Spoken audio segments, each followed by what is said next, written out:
Let me show you the best color settings for screen in Honor 600 Pro. So first of all, if we open a settings right here, you can see that the screen is a bit orange.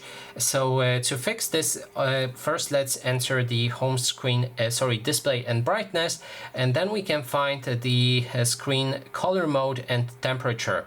Inside, I would go for the vivid option, and then we can scroll down and there's this color wheel. I'm gonna put this color wheel more into the greenish section. That way this orange hue on our screen should be kind of gone. So as you can see, the difference is quite drastic. So this is default option, and that is the option that I'm gonna go with. And also we can increase the display brightness to take that full effect. Again, default options and the options that I'm gonna go with. And that is basically everything. Thanks so much for watching.